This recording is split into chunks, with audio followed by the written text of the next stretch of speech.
Welcome to Shifting Impressions, Conversations with the Realm of Beings, with me, Gretta Chamberlain, and the Realm of Beings. Shifting Impressions, which is one of the vehicles that supports the transmission of the Realm of Beings, is here to assist you in delving into your being by providing numerous topics and discussions for you to intake as you deepen your connection with your inner world. Shifting Impressions is here to assist you in strengthening yourself as you excavate to understand your true nature. Join us today and learn to shift your mindset, shift your thoughts, and shift your focus to recreate your life and produce a new you. Shifting Impressions starts now.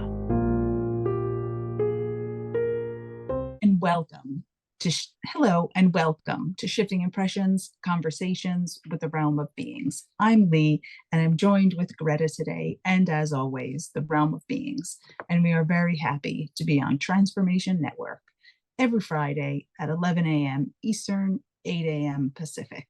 Shifting Impressions will help you look at your life, examine it, look at your creation of reality to see what you're creating, how it shows up, and perhaps maybe tweak it and do something a little differently. For those of you who are new to the podcast, I'll tell you a little bit about us. Each week, usually there are three of us. Carol is not with us today, but normally three of us chat about a quotation that Gretta has downloaded from the realm. So this week, we will be talking about divinity. Gretta, how are you? I'm finally fine, ready to roll. Yes, for sure. So our quotation this week, as you said before we started the podcast, it is a deep one. So the quotation is, "See yourself as divine. This is your authentic state of being." So I said to myself, oh boy, see myself as divine. Okay, what is that exactly? And what I found, I'm sorry. Oh, no, sorry. What I found on the internet is to be divine is to be unseparated from existence and all its creation.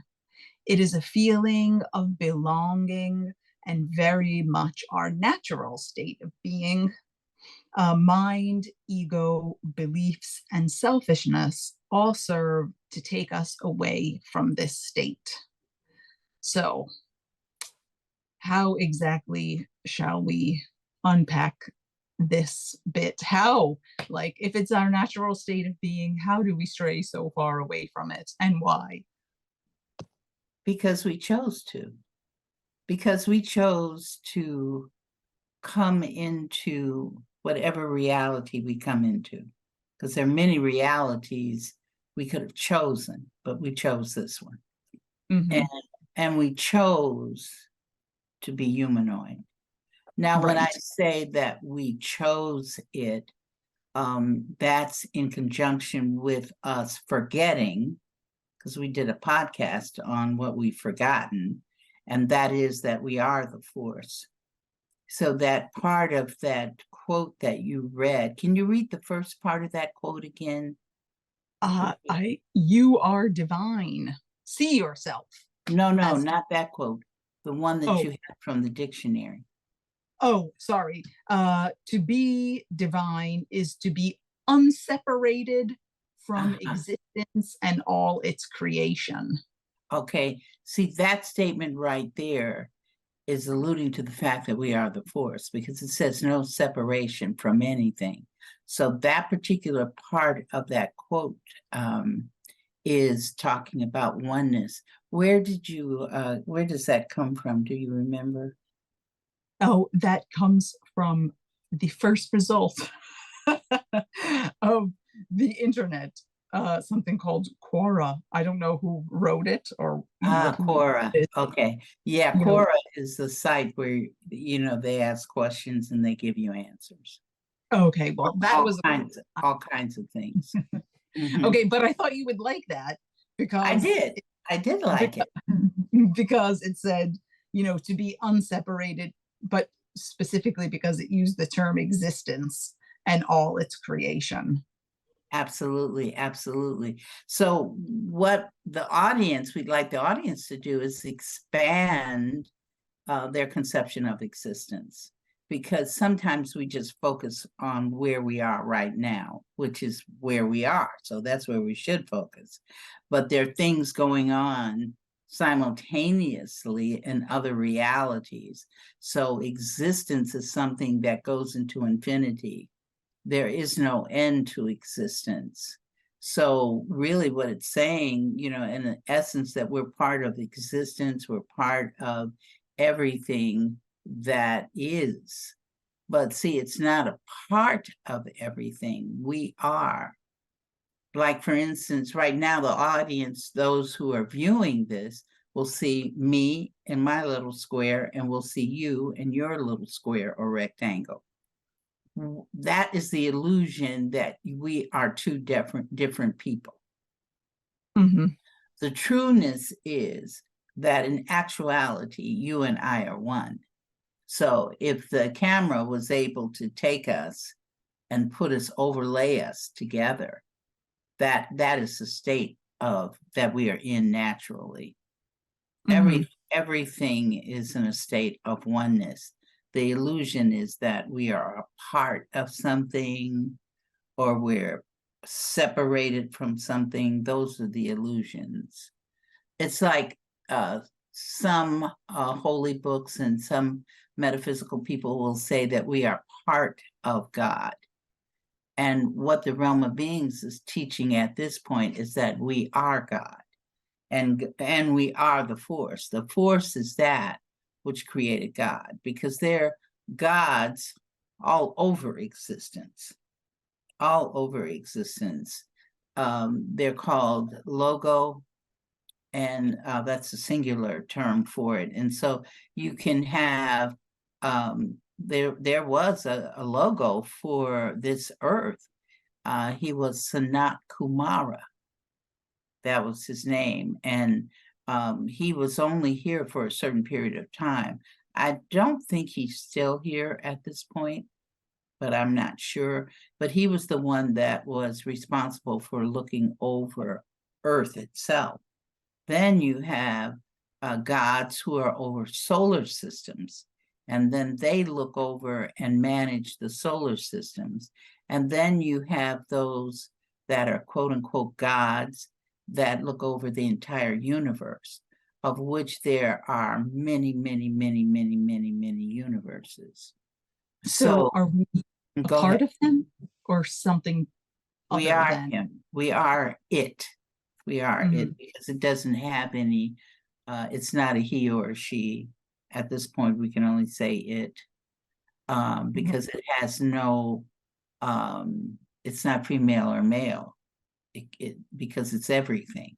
Right, because I mean, initially when I hear you speak of those kind of things, like it feels a little bit like that separation state, like even if to me, even if you're not saying God is some, like Christian bearded guy with a staff, still when you say that there's a God looking over this earth and someone for some other place and some other place, for me, it still feels a little bit separated, like there's some over, something over us that's like beyond us. But that's not the case. No, it's not that there's something beyond us. We think it's beyond us, but it isn't, because we're one with everything, regardless if it's a God for the galaxy, a God for the solar systems, gods for the universe, gods for every universe. They don't even, in other universes, they don't even have the name of God. God is an English term, and I think it's a term that fits Christianity and other sects that are very religious sects that are very similar. So that's the term. Some people call it Allah. Some people refer to it as Yahweh. but never, nonetheless, it's all the divine being, and there's really only one. That means we're looking at everything in parts. And that is really a humanoid trait, is to see parts. Even, yeah. No, but I mean, but even that, it's okay. I mean, that is our, like, that is the way we understand this essence, right? I mean, I guess that's the point of choosing this form, right? Is so we can see, we can be separate, and we come from the oneness, and I guess this human experience is to experience like the separateness and the diversity, right? I mean, or else why would we pick to come here if that's the case? Well, the main reason for us experiencing this, and any entities experiencing this, is because the force wants to experience itself. So it experiences us and everything that it has created simultaneously. So it does not chunk it and say, okay, I'm over here and I'm over here and I'm over here. No, it just sees itself as one with everything, and it's experiencing all of these things at the same time. Everything is simultaneous. And there are different types of realities. So it's experiencing various realities as well at the same time, right? So it's just So us if our annoying. Go ahead. I'm sorry. What were you gonna say, right, Leigh? but I mean, if it's, oh no, if we're supposed to know our divine essence, right? Why come here to be human? Because the force wants to experience it. See, this is all about the force experiencing itself, because we are it. We're not part of it. We are it. So it is exploring itself. It's just, sometimes I explain it by chess. You want to play a game that maybe gives you a little bit of challenge intellectually. There are a lot of games that can do that, but I'm just using chess as an example. So you play chess because you want to experience it. So it's the same way. The force wants to experience itself. We might want to experience playing chess, and then we play chess a little bit more, and then we say, well, what else is to this chess game? And so then one of us or both of us would say, let's try three-dimensional chess, which adds another layer of playing the chess game or looking at it, you see. So that's what the force is doing. It's having fun. Now, some of the things that we create to us are not there. We go, whoa, how did I create that? Why did I create that? That's horrible, but the thing is that the force itself, because that which we call horrible is itself, it does not judge, because otherwise it's got to get into judging itself. It's got to be experiencing total humanness, because other sentient beings don't necessarily judge. They have other challenges that they have to deal with, other lessons other than what we do. Our lessons here, I say, are specifically for us. Separation, lack of oneness, lack of love of self. Those are the things that we're learning here, that we're exploring. But as we explore, so does the force explore. If you have a debilitating dis-ease and you are experiencing any pain or anything about that, then the force is also experiencing that. because you are it. So as you move, so does it move. As you are and your experience, so is it, because it wants to experience itself. That's the bottom line of it. So what is our authentic state of being? Our authentic state of being of everything that's in creation is energy. And what is the energy? The energy is the force. It's one aspect of the force. So that's our divinity, energy.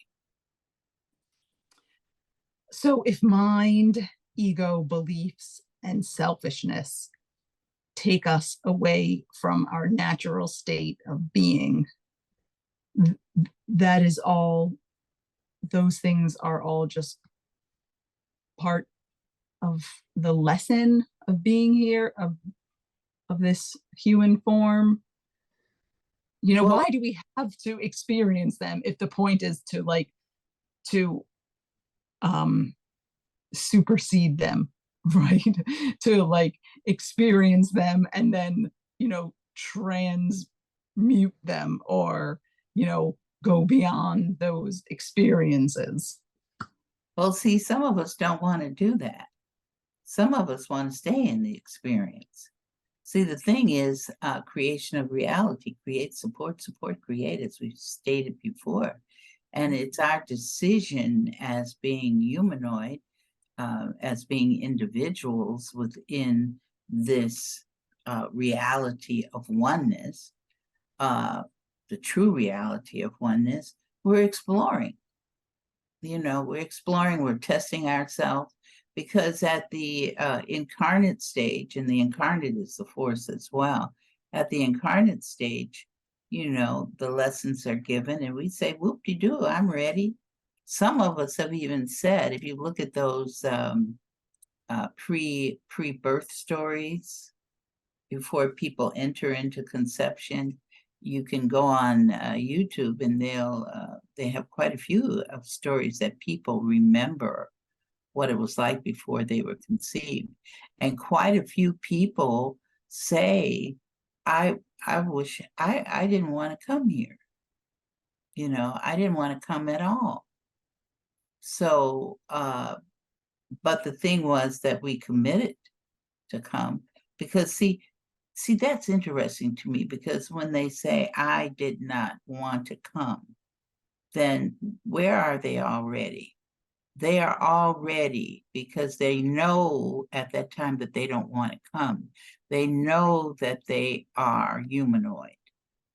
So they've already selected to be humanoid, and they've already entered into illusion, because they're saying, I don't want to come to this place. So there is an emotional attachment already being created. So the realities are being created right there, and they haven't even been born yet. And they're already saying, I don't want to come here. So they're already thinking that. They're already have certain feelings that they've already incorporated into their systems to say, I don't want to be here. I don't belong here. And then there are others who are not all human. But couldn't that be coming from a different, couldn't that be a knowing that you're something other than human and have a greater pull to that essence than the human essence? It could be, if you are more than being human. Now, technically, we are everything. Right. Okay. Everything. But when we go into the state of separation, then we stop seeing ourselves. We forget that we are the force. We forget that we are one with everything. And so then we set up what we're going to do. And some of us can look at those lessons and say, well, I don't necessarily really want those lessons, but then you've already committed to it, because you got to commit to be human. So once you commit to be human, that meant you already examined the lessons. But get this is what's coming to me right now. I find this quite interesting. I'm accepting the lessons before I decide what species I'm going to be. So, or I've accepted the lessons of being a humanoid. I've selected to be humanoid. I've selected the lessons, but then I don't really know what that means. But then when I take on my emotional body and I take on my mental body, which have to be present before you're even born, that's how you think. So they're thinking already. They're already thinking about, should I go or should I stay? But we're encouraged. You'll see that they'll tell you about other entities encourage them to go on, even though they really didn't feel that they wanted to. But they'll say, just go on, go on. You made the commitment now. So we're at the incarnate stage. We've got the lessons have been given. I'm saying, okay, I can deal with this. I can deal with the lessons of being abandoned, and probably saying to yourself, what is that? Let me go explore. Let me go find out what is abandonment. What is rejection? What is love of self? What is all of this stuff? Let me go find it out. So then you take on your body. You get the lessons first. And then you decide, and the lessons come by you deciding what species. So let me backtrack. You got to decide what species you're going to be first. Then you're going to take on the lessons second. Then you've got to figure out who are going to be your parents that are going to help you learn these lessons. And what is the lineage of your parents? What is the epigenetics of your parents that are going to help you learn these lessons? So then you choose your parents. After you get all that together and you start to create your body, you start to create your body so that you know what color hair you're going to have, are you going to be farsighted, nearsighted, whatever your humanoid experiences are going to be. You start putting that together. After you put that together, then you can say, I don't think I really want to come. I want to change my mind. But look how many steps you've already made in that. So then they say, hey, just go on and go for it. So then we get conceived. We have conception. And we have conception occurs by the two people that we chose to be the pathway into this reality. Right, because it is a pathway. But I mean, just let me back you up a second. What are those, if we're creating the reality at all the time, what would the other entities be that are prodding us to continue after we made some choices? Some could be there another species that assists in that process. Like if you some people will call them guides. Some people call them angels, archangels. Some of them call them angels. Like one of my mentors says, he calls his the angelic committee. Okay, that's his name for them. Everybody will have a name for that, or they'll just know that these are my guardian angels that stay with me, or this is one of my guardian angels. So you can say that those entities are assisting you as well to give you the encouragement to move forward with the decision, because you made the decision to come. Soon as you accepted the lessons, because the lessons fit with the species. So that means you've already chosen the species, the lessons fit the species, then you choose who are you going to use to come through in order to pick all this stuff up. So I don't know, does that answer the question? Or did I miss it?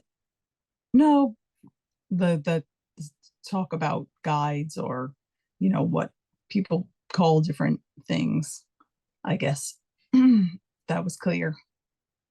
Yeah, there's even in a book called Urantia, Urantia.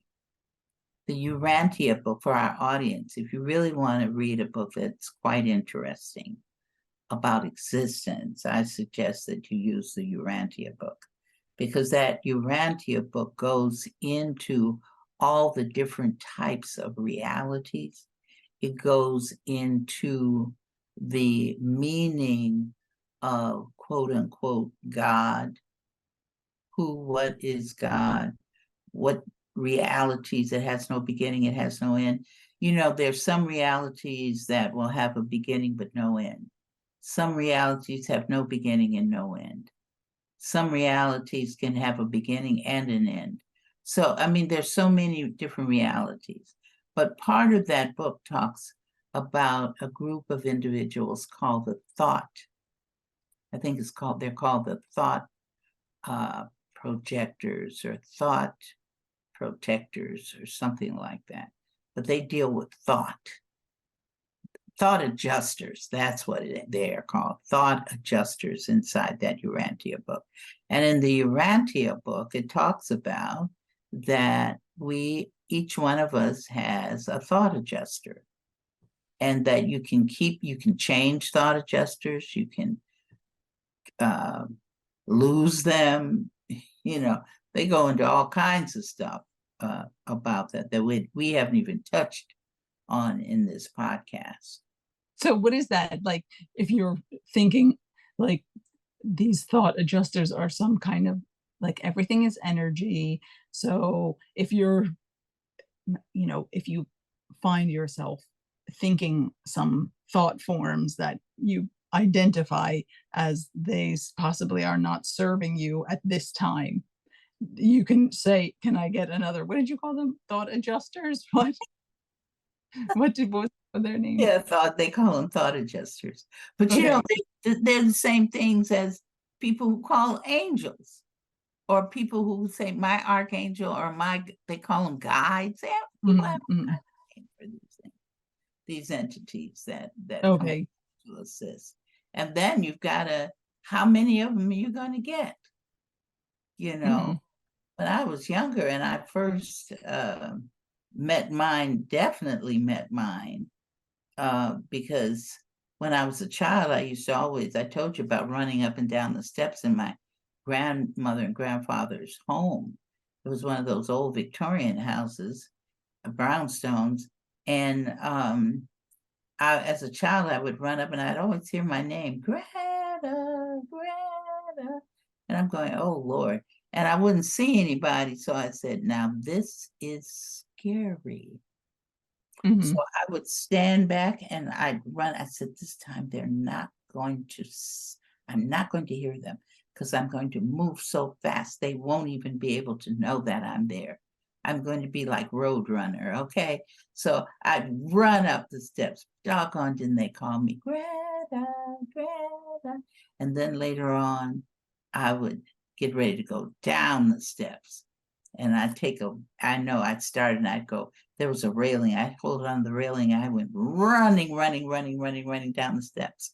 They'd always catch me. I said, doggone it. These things always catch me. Greta, Greta. I'm assuming, that was them.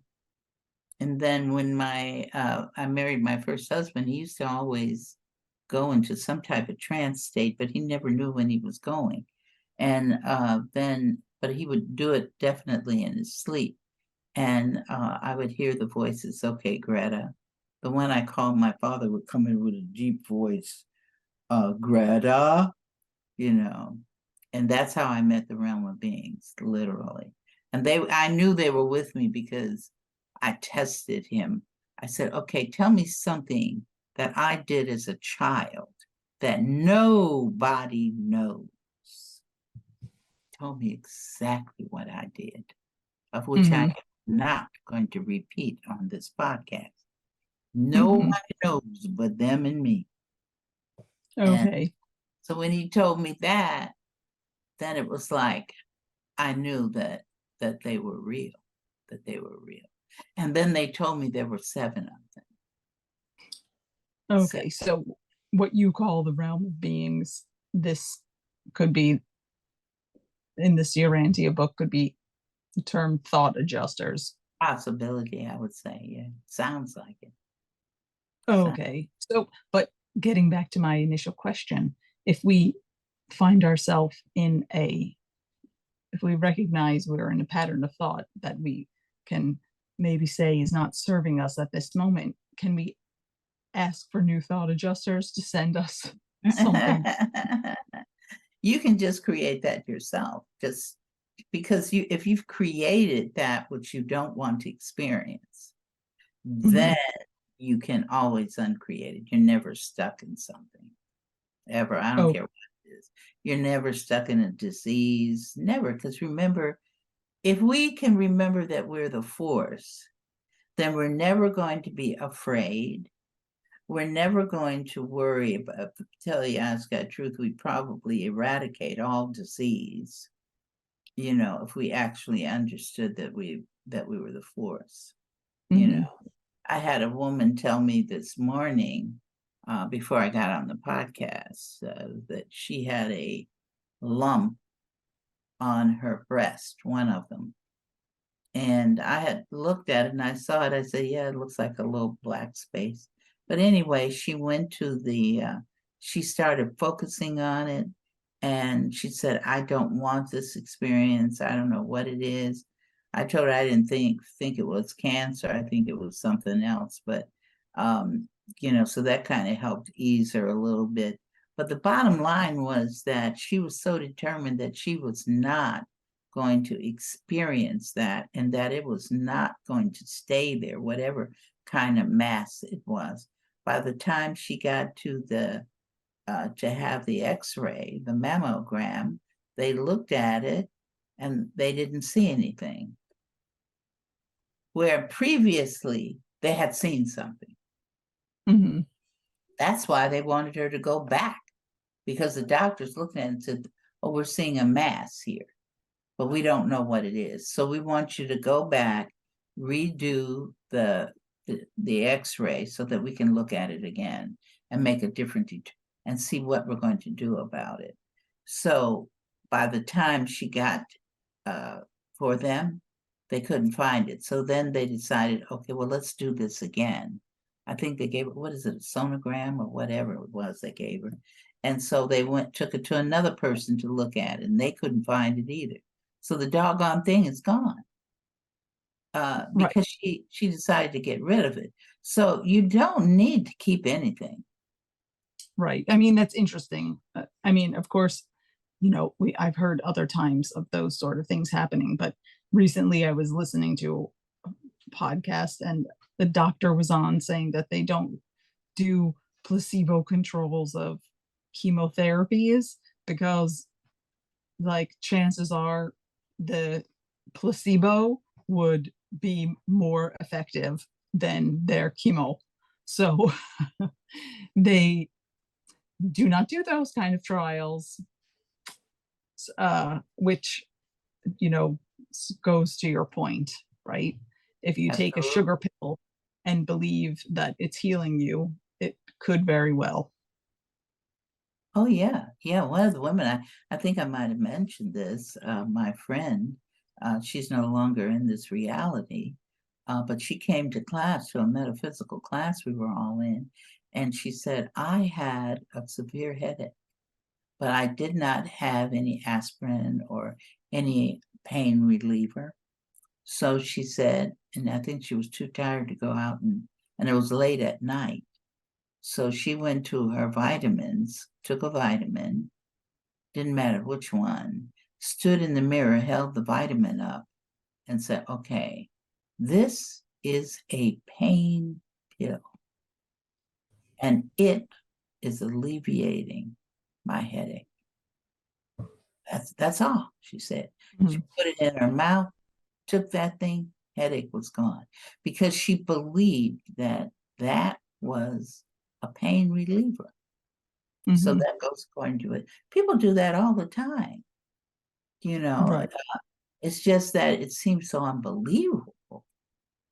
We don't realize, see yourself as divine. that means you can do anything.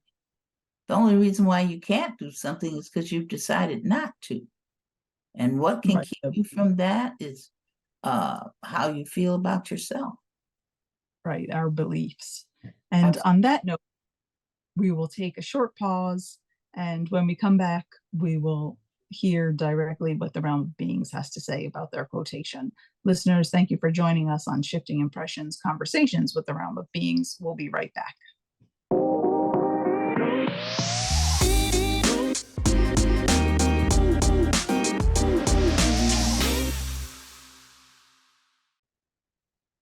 Hello, and welcome back to Shifting Impressions, Conversations with the Realm of Beings. We've reached the point in the podcast where the realm gets to weigh in on their quotation. So, realm, are you with us? Yes, we are all here.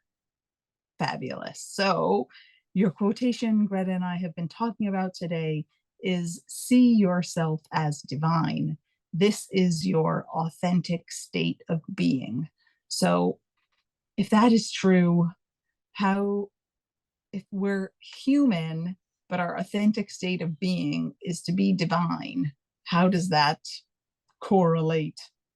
Because I thought we were here to be human and feel all of that humanness. Well, see, the idea is you want to go through that experience of being human just for, to have an experience, to see how well you do, to explore. That's what this is all about. But then when you create something that you say, whoa, I didn't need to do that, or whoa, I'm a failure. Well, see, there's no failure, and you're never stuck. So that goes into what some people call it's fated. I'm fated to have cancer. No, you're not. I'm fated to be poor. No, you're not. You created those things. So just as you create your divinity, see, this is the interesting part, Leigh. You call on your divinity to create your reality. You call on your divinity to uncreate unwanted realities. So you're really utilizing your divinity, your divineness, but you've forgotten that that's what you're doing. How do we call on it to uncreate something? Oh, there are a lot of ways. On the podcast, you've talked about QDRs, you've talked about blocks, you've talked about affirmations, you've talked about hit on. Some people just pray. Some people believe in prayer. It's going to be according to your belief system. Whichever way you go, it doesn't matter. Praying, in a sense, is more asking or begging for assistance. Mainly, prayer is that. When you are outside of prayer, then you're affirming. So that's how the affirmations come into tow. But you can be affirming and still be in prayer, because you can be saying, thank you for my health.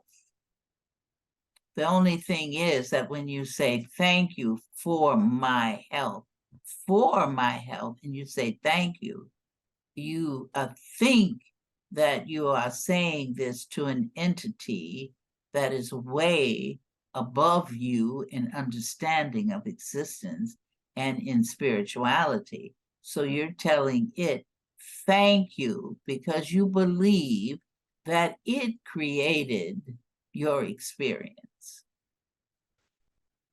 But the thing is to realize that the thank you is toward yourself. You can go into the mirror and say, thank you. Talk to yourself. Do self-talk. Self-talk is a way of changing things as well. Body talk. We don't remember the person who created that, but the concept has been around for many, many, many years, that you can talk to various cells in your body. They hear you because guess what? They are entities just like you, except at that incarnate stage, that particular entity decided, I want to be a cell that creates a mitochondria. So there were decisions made, just like you decided to be humanoid.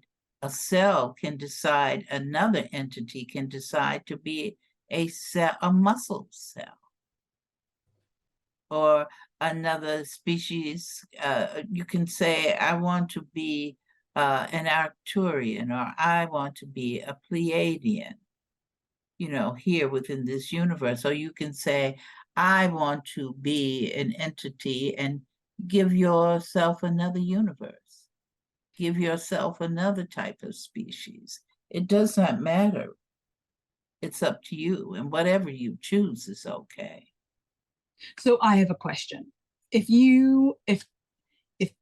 we are creating our reality, right? And you just mentioned that we have all of these other cells that make up this human being, right? And they're creating their own reality too. So how is it that, and we have trillions of cells that are, their own entities that are creating their own realities. So how is it that all of those species, entities, beings like work together to create a reality when there's so many things in our unconscious we don't even recognize, but then you have all of these other beings that are working together to form this liver, this brain, this heart, this muscle, this blood, and they have all their own creation of reality. How does it work together?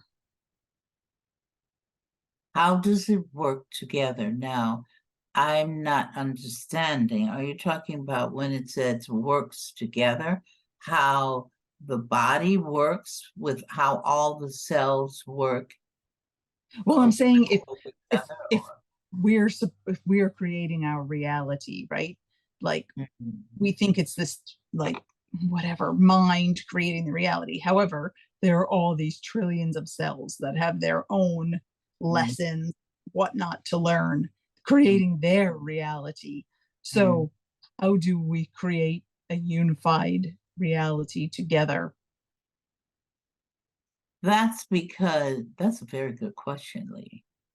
That's because when the cells, the energy has decided to be a muscle cell, it comes in as a muscle cell already knowing what it's going to do. Because remember, both you and Gretta were talking about that if you're humanoid, you come in here with certain ways of thinking. So the cells do the same thing. They come in with their own ways of thinking and knowing what their commitment is. Like the mitochondria will know that it's supposed to help the cells have energy.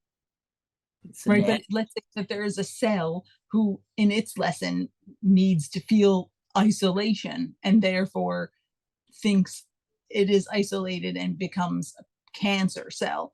But is that its own creation of reality, but not necessarily having something to do with you?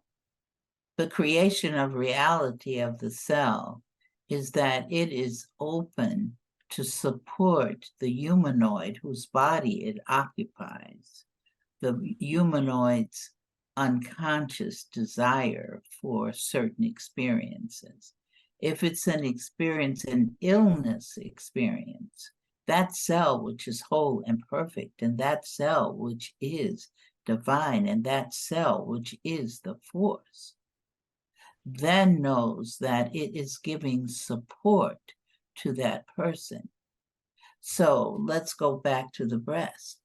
Maybe that cell is a breast cell, and that person, female or male, could decide that they lack, from an emotional point of view, they are not being nurtured, or they weren't nurtured as children. They created this lesson not to be nurtured. But then they take it into a really, really challenging part, and really perseverate and think on it. I have not been nurtured. I have not been nurtured. Maybe not at the conscious level, but at the unconscious level. And they'll go through an experience that'll trigger them to consciously remember, I am not being nurtured. And they do that over and over and over and over again. They stockpile it. So because the cell of the breast has decided to be a cell, and part of its job is to support the human in whatever it is constructing, that's the support. The creation of the cell is that I am open to being what is needed for the humanoid to experience. So therefore, it will get a notification. This person is holding on to little hurts that are dealing with it not receiving nurturance when he or she was a child, or not receiving nurturance from someone that they've chosen to be their partner. So therefore, we're showing them that. Because see, every disease of a human's body is showing them something. Everything. So that cell, because of create, support, create, will support in that. So will receive or change itself into a cancerous cell, because it is giving the support to that person. Okay, so it's always the support. It's the cells have their blueprint and they're perfect by design. They're influenced by the humanoid energy. That's Yes, you know, it will receive a notification. You see, there's always communication going on in your body, regardless if you are aware of it or not. mhm, Every cell, when one cell is out of having a challenge, the others throughout your body recognize that. mhm. They know. It's like living in a little town, and something happens to family A. Well, then all the rest of the members of the town, the small town, will say, oh, look what happened to A. And then they'll say, can we help? Can we help A? So then you got, well, A decided it was going to flip to be cancer so it could support the individual. So then they'll say, okay, well, we'll help you. We'll work with you to show that person that. So then you have a group of cells, and you have the cancer spreading. It looks like it's spreading because it's just spreading, but it's spreading because there's communication. That person has not learned their lesson. And the lesson is that you are really always nourished, because you are the force. You are nourished by everything in existence. You are never alone. You only feel that you are. Does that help with that? Yes. Because how I hear that you're saying it is like the cells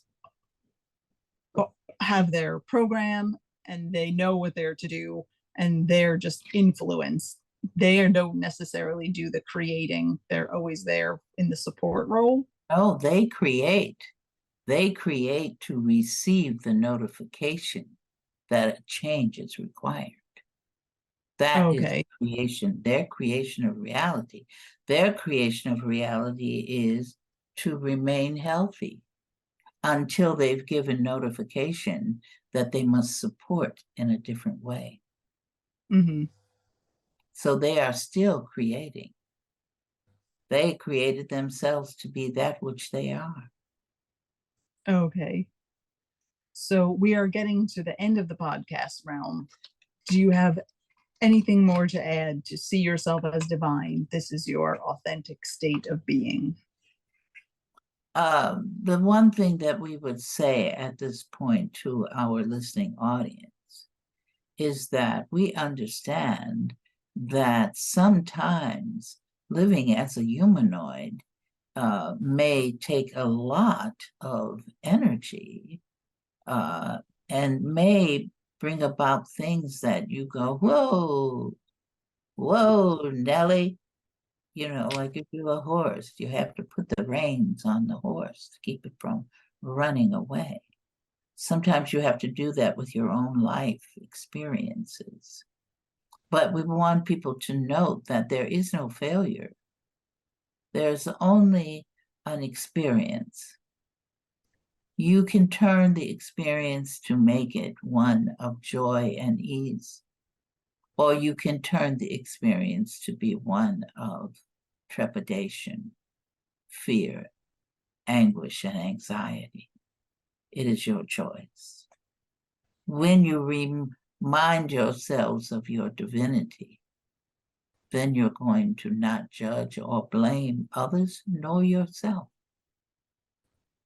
It just is. That's important to note, I think. That just is the isness of things. And if we could keep that more fresh in our mind, maybe we wouldn't let things get so out of control, like you're saying with the horse. Absolutely. Rein in the horse. So rein in your thoughts. Keep your thoughts focused as much as possible on love, joy, ease, peace, all those wonderful things that you want to experience. Opulent prosperity, overabundance of prosperity in health. You see, keep yourselves healthy. But the big one, as we say every week, we say it, love yourself. Thank you, Realm. And on that, we will bring another podcast of Shifting Impressions, Conversations with the Realm of Beings to a close. Thank you, Greta. Thank you, Realm. And most importantly, thank you, listeners, for tuning in today. So until we create each other again, be well. Once again, thanks for joining us at Shifting Impressions, Conversations with the Realm of Beings on TransformationTalkRadio.com. As you have explored today's creation of reality experience with the realm and me, Greta, each of you is being supported by us in further developing the understanding that you are not just an individual existing in linear time and space, but a multi-dimensional force of infinite possibilities who is connected to all. So begin to create the realities you want. Join us every Friday at 8 a.m. Pacific Time and 11 a.m. Eastern Time on Shifting Impressions at TransformationTalkRadio.com. So long until we create each other again next Friday.